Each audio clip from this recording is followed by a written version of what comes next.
అందరికీ నమస్కారం. చాలా ఉత్సాహభరితంగా కేరింతలతోటి ఇక్కడ విచ్చేసినటువంటి కళాభిమానులకు, మా అభిమానులకు, హనుమాన్ అభిమానులకు ప్రతి ఒక్కరికి నా హృదయపూర్వక నమస్కారాలు. ముఖ్యంగా ఈనాటి ఈ హనుమాన్ ప్రీ రిలీజ్ ఫంక్షన్ రావడానికి దోహదపడినవి 4 కారణాలు. ఒకటి, ప్రత్యేకించి చెప్పనక్కర్లేదు, నా ఆరాధ్య దైవం. నేను చిన్నప్పటి నుంచి అన్నీ తానే అమ్మా నాన్నల తర్వాత అని అనుక్షణం నేను ప్రార్థించే ఆ హనుమాన్ని సెంట్రిక్గా తీసుకుని ఆయన గురించి తెలిపే ఒక సినిమా ఈ హనుమాన్. అదొక కారణమైతే, డైపర్లో వేసుకునే స్థాయి నుంచి ఈరోజు డయాసులు ఎక్కే స్టేజ్కి వచ్చాడు నా ముందంటే, అలా అంచెలంచెలుగా ఎదుగుతున్న తేజ సజ్జ ఒక కారణం. ఈ మధ్య ఈ ట్రైలరు, ఈ టీజరు, ఈ హనుమాన్ చూసినప్పుడు అందులో నాకు చాలా ఫినెస్, ఆ ఫైనాలిటీస్, ఆ విఎఫ్ఎక్స్ కానివ్వండి, కథ కానివ్వండి, ఆ సౌండింగ్ కానివ్వండి చాలా బాగుండి ఫస్ట్ టైం ఎవరి డైరెక్టర్ అని అడిగి తెలుసుకున్నాను. ఆ 3వ కారణం ఎవరంటే సురేష్ వర్మ. అండ్ అలాగే ఇవన్నీ తెలుసుకున్న తర్వాత నాకు అనిపించింది ఖచ్చితంగా ఈ సినిమా చాలా ఫైనెస్ట్ ఫిల్మ్ అవుతుంది అని తెలిసింది. ఆ తర్వాత కొద్ది రోజుల క్రితం వీళ్ళిద్దరూ నా దగ్గరకు వచ్చి ఈ సినిమాకి మీరు ముఖ్య అతిథిగా రావాలి అంటే అసలు ఏమాత్రం సమయం తీసుకోలేదు. ఖచ్చితంగా వస్తాను, మీతో ఉంటాను, అన్ని రకాలుగా నా ప్రోత్సాహం మీకు ఉంటుందని చెప్పేసి చెప్పడం జరిగింది. అండ్ నేను ఎప్పుడూ నా ఆరాధ్య దైవమైనటువంటి హనుమంతుడి గురించి ఎప్పుడు నేను చెప్పుకునే సందర్భాలు నాకు తారసపడలేదు, ఎక్కడ చెప్పుకోలేదు. కానీ ఒక్కొక్కసారి మనలో ఉన్న భక్తి చెప్పుకోవాలా అని నాకు అనిపిస్తుంటుంది, కానీ ఒక్కొక్కసారి చెప్పుకోవాలి అని కూడా నాకు తోస్తుంటుంది. ఎందుకంటే ఏ ఆంజనేయ స్వామిని నేను తలుచుకుంటూ చిన్నతనం నుంచి ఒక నిబద్ధతతో, ఒక క్రమశిక్షణతో, ఒక లక్ష్యంతో, ఒక ధ్యేయంతో ఈ రోజున ఈ స్థాయికి వచ్చానో, ఎవరి అండదండలు, ఎవరి ఆశీస్సులు నాకున్నాయని బలీగా నమ్ముతానో, ఆ స్వామి మీద ఒక కథ వస్తుంది అంటే అలాంటి స్టేజ్ మీద ఆయనతో నాకున్న అనుబంధాన్ని చెప్పుకోవాల్సినటువంటి సిచ్యువేషన్ ఉంది. చెప్పుకోవాలి, చెప్పడం ధర్మం. ఎందుకంటే ఇక్కడ ఉన్నటువంటి ఎంతోమంది యూత్ ఉన్నారు, టీవీల్లో వీక్షిస్తున్న వాళ్ళు మరి ఎంతో లక్షల్లో ఉన్నారు. వీళ్ళందరికీ ఒక ఇన్స్పిరేషన్, ఒక మోటివేషన్ ఉంటుంది. కాబట్టి ఇక్కడ చెప్పడం అన్నది అది ఒక హిందుత్వం గురించో లేకపోతే మరొక మతం గురించో అని చూసుకోకుండా ఒక ఇన్స్పైరింగ్ పర్సనాలిటీ మనల్ని ఎంత పైకి రావడానికి, మనల్ని అత్యంత స్థానం నిలబెట్టడానికి ఎలా దోహదపడతాడు, పూర్తిగా ఆయనకి మనం సరెండర్ అయిపోతే అన్న దానికి ఒక ఎగ్జాంపుల్గా ఈ హనుమంతుడు నేను తీసుకున్నాను. చిన్నప్పటి నుంచి ఆయనే నమ్ముకున్నాను. కాబట్టి అది మీరు కూడా ఎవరైనా సరే అలా నమ్ముకుంటే కనుక అలా స్థాయికి, ఉన్నత స్థాయికి వస్తారు. మీకు అది ఇన్స్పిరేషన్గా ఉంటుందన్న ధ్యేయంతో ఈ రోజు చెప్పాలనుకుంటున్నాను. ఇది చాలా మనసు అంతరాంతరాల్లో నుంచి నేను వెలిబుచ్చుతున్నటువంటి ఇది. మా ఇంట్లో ఎవరూ దైవభక్తులు లేరు. నాన్నగారు కమ్యూనిస్ట్, ఆయన ఫోటోకి దండం పెట్టడం చాలా రేరు. ఎప్పుడైనా అమ్మ కోరిక మేరకు తిరుపతి వెళ్ళి ఆ స్వామి దర్శనం చేసుకుని వచ్చేసేవాళ్ళం తప్ప, శనివారం అమ్మ వెంకటేశ్వర స్వామికి దండం పెట్టేది తప్ప, అంతమించి ఎవరు ఫోటోలకు దండం పెట్ట కానీ, స్వాముల్ని కొలవడం కానీ, దేవుణ్ణి ప్రార్థించడం కానీ ఏమీ లేదు. అలాంటిది ఈ చిన్నతనం అంటే 7th క్లాస్ నేను చదువుతుండగా, అది పొన్నూరు, అక్కడ ఒక ఆంజనేయ స్వామి గుడి ఉండేది. ఆ ఆంజనేయ స్వామి గుడిలో నేను రోజు వెళ్ళి ఆంజనేయ స్వామి దండం పెట్టుకుని వస్తుంటాను స్కూల్ నుంచి వస్తూ. ఆ తర్వాత next year 7th class 8th class నేను బాపట్లలో చదివేవాడిని. ట్యూషన్ నాకు ఆంజనేయ స్వామి గుడి దాటుకుంటూ వెళ్ళాలి. తిరిగి వచ్చేటప్పుడు ఈవినింగ్ 8 ఎంత అవుతుండేది. కొంచెం చీకటిగా ఉండేది. ఇప్పుడు అంత బిజీగా అప్పుడు ఉండేవి కాదు కాబట్టి కొంచెం భయంగా ఉంటుండేది. కానీ ఆ హనుమంతుడి గుడి పక్క నుంచి వెళుతుంటే అందులో ప్రసాదాలు ఇచ్చే సమయం, ఆ వంక ఈ వంక ఆకలి అవుతుండేది. వెళ్ళి ప్రసాదం కోసం హనుమంతుడితో భక్తి ఏర్పడింది నాకు. అలాగా ప్రసాదం తీసుకుంటూ అక్కడే తింటూ ఆయా స్వామి ఆ పూజారి ఎవరైతే ఉన్నారో ఆయన చెప్పే విషయాలు ఆ హనుమంతుడి గురించి వింటూ అక్కడ హనుమాన్ చాలీసా ఆ పలకల మీద శిలా పలకల మీద రాస్తుంటే అవన్నీ ప్రాక్టీస్ చేస్తూ అలాగే తెలియకుండా నాలో ఆయన మీద భక్తిభావం అలాగ కుదిరిపోయింది. కుదిరిన తర్వాత అక్కడి నుంచి నేను మొగల్తూరు వెళ్ళి 7th 8th 9th క్లాస్ చదువుతాను. ఆ సమయంలో మా ఫ్రెండ్స్ తోటి బజార్లో వెళ్తుంటే మీకు గుర్తుండి ఉంటుంది, చాలామంది ఎవరైతే విలేజ్ నుంచి వచ్చారో వాళ్ళకి బాగా తెలుసు, రోడ్డు మీద ఒక చెక్స్ ఉన్నటువంటి ఒక ఇది వేసుకుని ఒక్కొక్క చెక్స్లో ఒక్కొక్క వస్తువుని ప్లాస్టిక్ వస్తువులు రకరకాల వస్తువులు పెట్టి ఒక క్యాలెండర్ ఉండేది. క్యాలెండర్ కింద మిఠాయిలు అతికించేవాడు. సో మనం 2 పైసలు 3 పైసలు ఇస్తే ఆ మిఠాయి మనకి ర్యాండమ్గా చింపుకోవచ్చు. అది ఓపెన్ చేస్తే ఇంత పెప్పర్మెంట్ ఉంటుంది. ఆ పెప్పర్మెంట్ వెనకాల ఒక నెంబర్ ఉంటుంది. ఆ నెంబర్ చూసుకుని చెక్స్లో చూసుకుంటే ఏ వస్తువు, అది ప్లాస్టిక్ దువ్వెన రావచ్చు, ప్లాస్టిక్ అద్దం రావచ్చు, ఒక్కోసారి ఏమీ రాకపోవచ్చు. అలా చూసుకుంటే నాకు ఒక క్యాలెండర్ వచ్చింది. ఆ క్యాలెండర్ ఇచ్చాడు. ఓపెన్ చేస్తే హనుమంతుల వారి క్యాలెండర్, ప్రసన్న ఆంజనేయ, గుండె చీల్చుకున్నది. ఆ హనుమంతుడు వాడు ఏ సమయంలో వచ్చిందో ఈ రోజుకి మా ఇంట్లో అది అలా కొలువై ఉంది. ఆంజనేయ ఫ్రేమ్ కట్టి అది పూజిస్తూనే ఉన్నాను గత ఎన్నో సంవత్సరాలుగా. దాదాపుగా నాకు 12-13 సంవత్సరాలు అప్పటి నుంచి. అంటే ఏంటో తెలీదు, హనుమంతుల వారి గురించి నేను ఆయన వెంటపడ్డానా, ఆయన మీద నాకు ఒక గురి కుదిరేసరికి ఆయన నా వెంటపడ్డారో నాకు తెలియదు. కానీ నా యొక్క జీవితంలో అంతర్భాగం అయిపోయారు. అది అంతటితో ఆగకుండా నేను 10th చదివే సమయానికి మా నాన్నగారికి ఎక్కడో పేరాల చీరాల అనే ఊళ్ళో నాన్న పనిచేసేవాళ్ళు. అక్కడి నుంచి నాన్నగారికి మాడుగులని ఉత్తరాంధ్రలో అయింది ట్రాన్స్ఫర్. అక్కడికి వెళ్ళటం నాన్నగారికి ఇష్టం లేదు. సో లాంగ్ లీవ్ పెట్టేశారు. ఆయన 3 monthsలో చాలా దిగాలు పడిపోయేవారు, ఒక డిప్రెషన్ గురయ్యేవారు. నాన్న అలా చూస్తే నాకు చాలా బాధ అనిపించేది. నాన్న, మీకు దేవుడి మీద నమ్మకం లేదు, కానీ మీరు హనుమంతుల వారిని హనుమాన్ చాలీసాని 108 సార్లు చదువుతూ అలా చేయండి. వితిన్ నో టైం మీరు అనుకున్న చోట మీకు ట్రాన్స్ఫర్ జరుగుతుంది అని చెప్పేసి 15 ఏళ్ల కుర్రవాడిగా 10th క్లాస్లో నాన్నకి చెప్తే ఆయన వింటారా వినరో, ఆయన పెద్ద దేవుడి మీద భక్తి లేదు అని కొంచెం టెన్షన్గా. అవునంటావా? జరుగుతుందా? చేద్దామా? చేయనా అంటే అప్పటికప్పుడు హనుమాన్ చాలీసా నేనే ఒక చిన్న కాగితం రాసేసి నాన్నకి వచ్చాను. నాన్న 2-3 సార్లు చదివారు. ఆ తర్వాత 108 సార్లు ఆయనకి చిట్టి గారెలు ఆయన మెళ్ళో వేసి 108 గారెల్ని, ఆ తర్వాత మార్నింగ్ నుంచి ఈవినింగ్ మధ్యాహ్నం వరకు అయిపోయింది. అలా చదివేవాళ్ళు. నమ్మండి నమ్మపోండి, నెల రోజుల లోపల ఆయనకి మళ్ళీ ఏ ఊరైతే కోరుతారో ఆ ఊరికి ట్రాన్స్ఫర్ అయిపోయేసరికి నాన్నకి విపరీతమైన నమ్మకం ఏర్పడిపోయింది. చెప్తుంటారు, నాకు గురువు ఎవరో కాదు, హనుమంతుడి పరిచయం చేసిన గురువు మా పెద్ద అబ్బాయి మా శంకర్ బాబు అని. నాకు చాలా ఆనందం వేసింది. నాన్న లాంటి ఒక కమ్యూనిస్టు భావాలు ఉన్నటువంటి ఒక నాస్తికుడిని నేను ఈ రకంగా దైవభక్తుడిగా మార్చానని చెప్పేసి అక్కడి నుంచి మా ఇంట్లో మా యొక్క కులదైవం ఆంజనేయ స్వామి అయిపోయారు. ఇది ఇలా ఉండంగా పేరాల అనే ఊరప్పుడు నేను డిగ్రీ అయిపోయింది. నెక్స్ట్ ఏం చేయాలి అనే ప్రయత్నంలో చెన్నై వెళ్ళి ఫిల్మ్ ఇన్స్టిట్యూట్లో జాయిన్ అవుదాం అనుకుంటుండగా మా పెరట్లో తిరుగుతుండగా నాకు ఎర్లీ మార్నింగ్ ఏదో కాయిన్ ఒకటి కింద పడి ఉంది. ఏంటనే కాయిన్ అని చెప్పేసి కాలుతోటి ఇలాగ అన్నాను. అది సేవండి హనుమాన్ ఇది ఉండేది బిళ్ళ. వెంటనే కళ్ళకు అద్దుకుని పొరపాడైపోయింది చెప్పి చూస్తే హనుమంతుడి బొమ్మ ఉంది. అది తీసుకెళ్ళి నాన్నగారికి ఇచ్చాను. నాన్న ఇట్లాగని, అంటే నువ్వు ఏది చెయ్యాలని అనుకున్నావు కదరా, కాబట్టి అది నీకు ఒక దారి చూపించేలాగా హనుమంతుడు ఈ రకంగా కనిపించాడేమో అని పూజలో పెట్టారు. అక్కడి నుంచి నా ప్రయత్నాలు నేను చేయటం, అలాగే మెడ్రాస్ ఫిల్మ్ ఇన్స్టిట్యూట్లో నా ప్రయత్నాలు చేయటం, అక్కడికి వెళ్తే నాకు అవకాశం రావటం.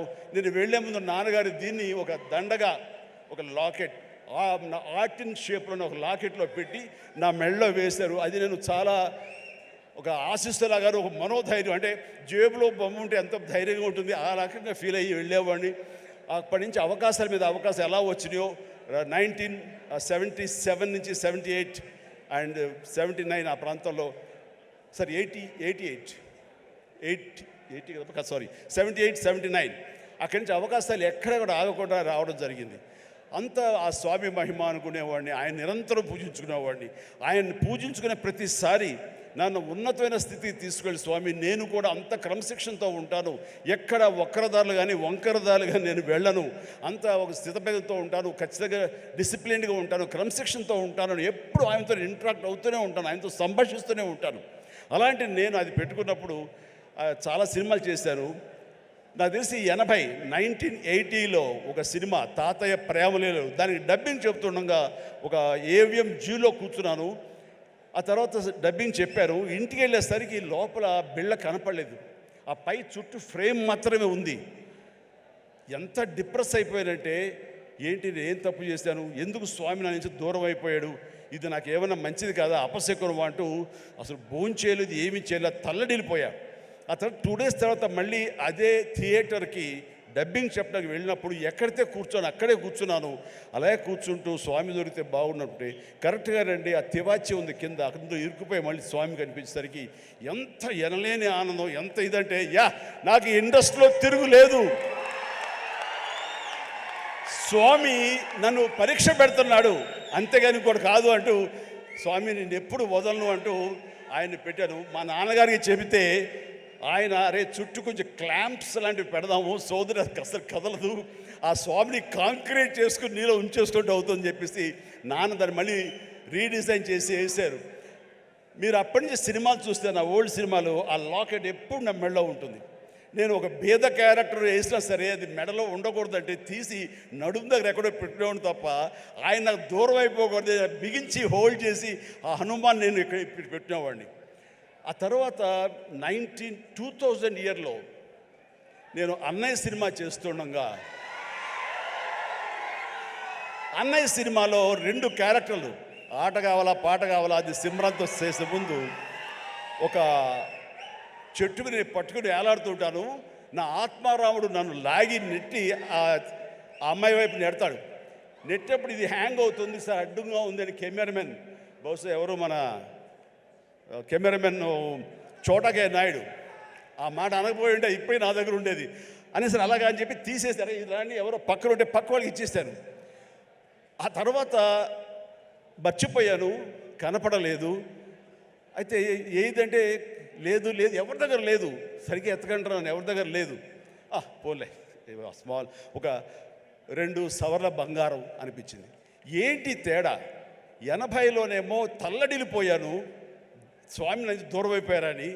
అదే 2000 వచ్చేసరికి ఇట్స్ ఓకే, 2 సవర్ల బంగారం అనుకున్నాను. ఏమిటి అంటే నాకు ఈలోగా వచ్చిన పరిణితి కానీ మనలో మెచ్యూరిటీ కానీ, భగవంతుడు అనేవాడు బాహ్యంగా ఉండడు, భగవంతుడు అనేవాడు మనలో అంతర్లీనం అయిపోతాడు, మనలో మమేకం అయిపోతాడు, మన అంతర్భాగం అవుతుంది. అది హనుమంతుడు అనేది మన యొక్క అంతరాత్మ తప్ప మరొకటి కాదు అని తెలుసుకోవడం నాకు అన్నేళ్ళు పట్టింది. అందుకని ఆ చిన్నతనంలో కౌలించుకోవడానికి ఫిజికల్గా ఉండాలి, పెద్ద అయిన తర్వాత మన మనసులో కళ్ళు మూసుకుంటూ ఆయన మనతో సంభాషించే లెవెల్కి మనం ఉండాలి. హనుమాన్ ఒక్కసారి కనుక మనల్ని ఆశీస్సులు అందించాడంటే జీవితాంతం వదలడు, మనలోనే నిబిడీకృతం ఉంటాడు, మనలోనే అంతర్లీనంగా ఉంటాడు. ప్రతి క్షణం మన అంతరాత్మ ఆయన మనం కాపాడుతుంటాడు, మనం నిర్దేశిస్తుంటాడు, మన మార్గ నిర్దేశం తెలియజెప్తుంటాడు అని నాకు అనిపించిన తర్వాత ఈ రోజు వరకు నాకు హనుమంతుడు అంటే పూజలు పునస్కారాలు ఏమి చేయను, ఏ గుళ్ళు గోపురాలు తిరగను. కానీ ఏదైనా సమస్య వచ్చినప్పుడు పడుకునే ముందు ఇలా ఉంది అని నా అంతరాత్మతో నేనే మాట్లాడుకుంటాను, నా అంతరాత్మనే హనుమాన్తో నేనే మాట్లాడుకుంటాను. తెల్లవారు లేచేసరికి నాకు దానికి సమస్యకి పరిష్కారం లభిస్తుంటుంది. అట్లా నా జీవితం ఇంతవరకు సక్సెస్ఫుల్గా వెళ్ళటానికి బహుశా ఆ హనుమాన్, ఆ తెలియని అద్వితీయమైన అతీంద్రమైన శక్తి నన్ను కాపాడుతుంది, నడిపిస్తుంది నాకు అనిపిస్తుంటుంది. అట్లాగా ఈ రోజున ప్రతిదీ ఆ హనుమాన్ అనేది నాలో అంతర్లీనంగా ఉంది, కానీ ఎక్కడ ఎప్పుడు చెప్పుకునే అవకాశం కలగలేదు. ఈ రోజు నాకు చెప్పుకునే అవకాశం నాకు ఈ హనుమాన్ సినిమా ఈ స్టేజ్ మీద కలిగింది. మీతో ఈ రోజున పంచుకుంటున్నాను. చాలా చాలా ఆనందంగా ఉంది. అండ్ ఈ మధ్య వీళ్ళు చెప్పారు, తర్వాత బయట కూడా చెప్పారు ఎవరో, ఈ హనుమాన్ అనే టైటిల్ మీ నుంచి వచ్చిందే, మీ నోటంటే వచ్చిందని చెప్పేసి ఇందాక కూడా క్లిప్పింగ్ వేశారు. అది సమంత, అది ఆహాలో ఒక చిన్న ఇంటర్వ్యూ జరుగుతుంటే అక్కడ మీకు నచ్చినటువంటి సూపర్ హీరోస్, మార్వల్ హీరోస్ ఎవరు అని చెప్పి అడిగితే సూపర్ మ్యానా, బ్యాట్మ్యానా, లేకపోతే ఐరన్ మ్యానా ఎవరు అంటే నాకు వాళ్ళ పేర్లు చెప్పేటి, మన హనుమాన్ ఉన్నాడు కదా, ఆయన మించిన వాడా అంటూ నేను వెంటనే ఒక క్షణం పాటు ఆలోచించి హనుమాన్ అన్నాను. అంది హనుమాన్, మా హనుమానే నాకు హనుమాన్ అని అనేసరికి చాలా చాలా మంచి అప్రిసియేషన్ వచ్చింది. చాలా బాగుంది అనిపించింది. నా మనసులో మాట అది. ఆ మనసులో నుంచి వచ్చేటువంటి ఆ మాటకి అంత వెయిటేజ్ ఉంది కాబట్టి ఇలాంటి ప్రశాంత్ వర్మ లాంటి వాళ్ళు యంగ్స్టర్స్ని అది ఆకట్టుకుంది.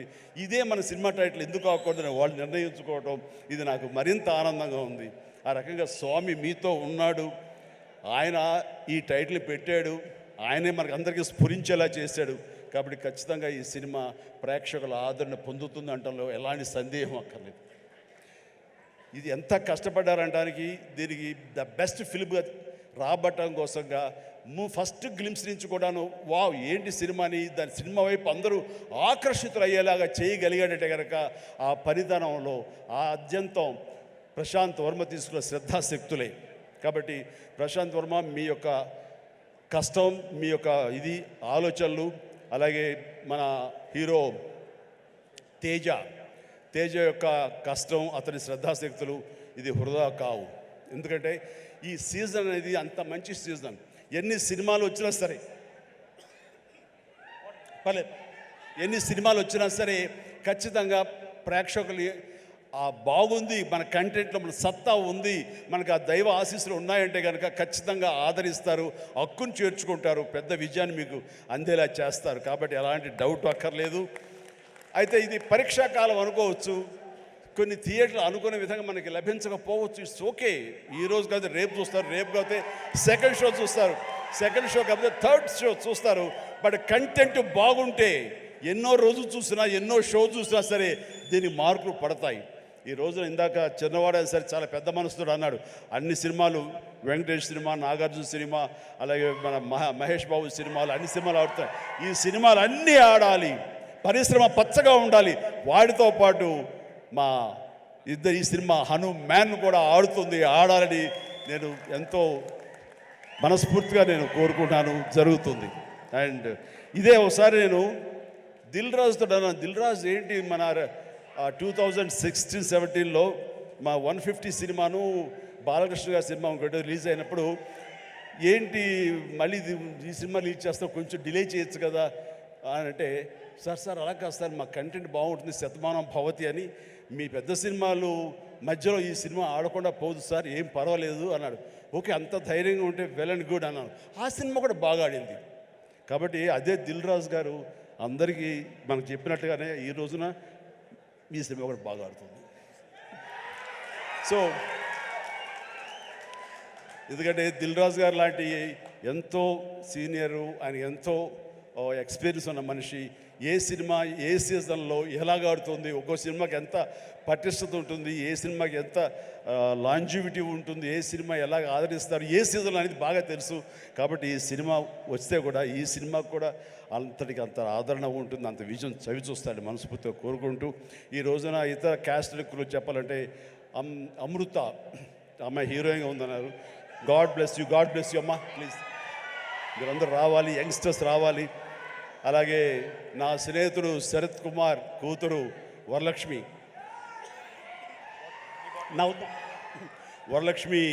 శరత్ కుమార్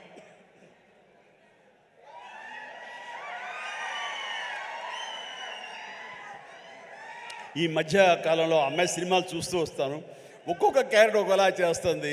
ఒక్కోసారి నాకే భయం వేస్తుంది, ఏంట్రా బాబు అని చెప్పేసి, అంత పవర్ఫుల్గా చేస్తుంది. ఈ కేటగిరీలో మనకి ఇంత యంగ్ అమ్మాయిలు అలాంటి పవర్ఫుల్ క్యారెక్టర్ చేసేవాళ్ళు ఎవరు లేరు. ఒక కొత్త జోనర్లో కొత్తగా ఉంటుంది. అండ్ ఇలాంటి వరలక్ష్మి లాంటి ఆర్టిస్టులు చూసిన తర్వాత కొన్ని క్యారెక్టర్స్ క్రియేట్ చేయబడతాయి. సో అదే అన్నాను, చెన్నైలో ఉన్నావా, ఇక్కడ ఉన్నావా వరలక్ష్మి అంటే ఇక్కడే ఉన్నాండి, ఇక్కడే ఉన్నామా, నీకు బోల్డ్ అవకాశాలు వస్తాయి కాబట్టి తెలుగు ఇండస్ట్రీని హక్కు చేర్చుకుంటుంది, పైగా తెలుగు అమ్మాయి కాబట్టి అని చెప్పాను. So all the very best అమ్మ, గాడ్ బ్లెస్. అలాగే విలన్గా చేసినటువంటి వినయ్ చాలా వెరీ పవర్ఫుల్గా చేస్తారు. Vinay please please please please stay stay stay. Vinay, wonderful. You look damn good, like a Hollywood. You look a Hollywood villain, and you have your own mark, and you will have your own market here. Definitely, all the very best. And ప్రతి ఒక్కరికి నేను మనస్ఫూర్తిగా అందరికి చెప్తాను. And Niranjan Reddy గారికి కూడా నా హృదయపూర్వక అభినందనలు. ఈ సినిమా గురించి ఫస్ట్ నాకు పరిచయం చేసిన ఎవరో తెలుసా? మా సినిమా షూటింగ్లో ఎనీ గెసెస్?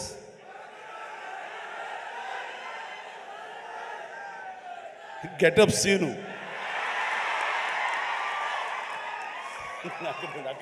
దగ్గర రాకు.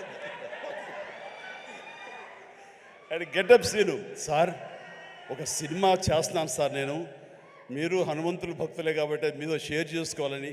ఏం సినిమా, ఎవరు? మన తేజ తెలుసు కదండి, తేజ చేస్తున్నాడు, ఇలా ప్రశాంత్ అని డైరెక్టర్, ఏమండి భలే ఉంది అని చెప్పి సినిమా గురించి సినిమా గురించి చెప్తాడేమో అనుకుంటే తన గెటప్ తన క్యారెక్టర్ గురించి చెప్తూ వచ్చాడండి. మొదటి వరకు బాగుంది, తర్వాత నిన్ను ప్రమోట్ చేసుకోవడం నాకు కొంచెం ఇంకా బాగుంది. సో అంటే ఒక సినిమాలో బాగుంది అంటే ఏ క్యారెక్టర్ ఇచ్చినా సరే అది అంతగా అలరిస్తుంది అని ఆ సంతోషం నాతో పంచుకోవడం తెలుస్తుంది. అదో చెప్పునే విధానం బట్టి ఆ సినిమా ఎంతగా అతనికి ఆకట్టుకుందనడానికి ఇది చిన్న మచ్చుతునక. అండ్ ప్రతి ఒక్కరికి, అటు కెమెరామెన్ గారికి, ఇతర కాసర్ల గారికి, కేకే గారికి, లిరిసిస్, ఇలా ప్రతి ఒక్కరి మ్యూజిక్ డైరెక్టర్ గారికి, ఇలా ప్రతి ఒక్కరికి మనస్ఫూర్తిగా నా హృదయపూర్వక అభినందనలు తెలియజేస్తూ నేను చెప్తున్నాను, ఒక్కళ్ళలో కూడా ఏమాత్రం డల్ అనేది పెట్టుకోకండి. Cinema super duper hit. That's it. జై హనుమాన్, జై హింద్.